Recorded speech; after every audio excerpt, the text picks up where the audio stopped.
ఎందుకంటే మన నియోజకవర్గానికి కనీసం 10,000 ఇళ్ళు కావాలి.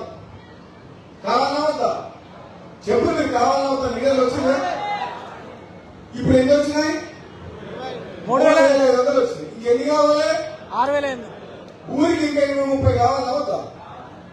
లేకపోతే మన కథం చేస్తారు మన ఊళ్ళో చేయరా? ఊకుండరా? ఎవరితో పెట్టుకున్నా మహిళతో పెట్టుకోవద్దు.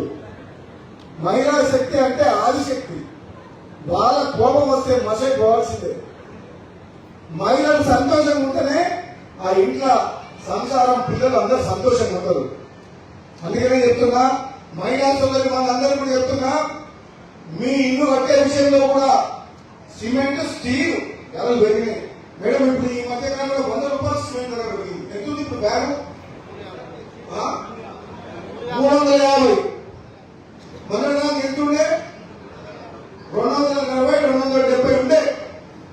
ఇప్పుడు సిమెంట్ ధర పెరిగింది. మీరు ఇచ్చే 5 లక్షలు ఇంకా సరిపోదు. గవర్నమెంట్ ఇచ్చే 5 లక్షలు సరిపోతాయా? సప్లైలు మరి ఎట్లా కడతారు? ఎట్లా కడతారు? కడతారా లేకపోతే కాగితం ధృవీకరణ పత్రం తీసుకుపోయి ఎక్కడ వేస్తారా? ఇల్లు కట్టాలి, ఇల్లు కట్టాలి. నేను ప్రభుత్వంతో మాట్లాడతా, ముఖ్యమంత్రి గారితో మాట్లాడతా, హౌసింగ్ మినిస్టర్ తో మాట్లాడతా. నల్లగొండ జిల్లాలో తెలంగాణ ఆంధ్రప్రదేశ్ మొత్తం సప్లై చేయడానికి సిమెంట్ ఫ్యాక్టరీ మన నల్లగొండ జిల్లాలో ఉన్నాయి.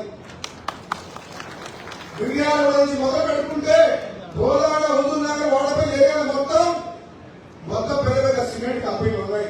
ఈ ఇల్లు కట్టుకునే తక్కువ ధరకు డిస్కౌంట్ రేటుకు సిమెంట్ వేయాలని చెప్పి మాట్లాడుతున్నాం.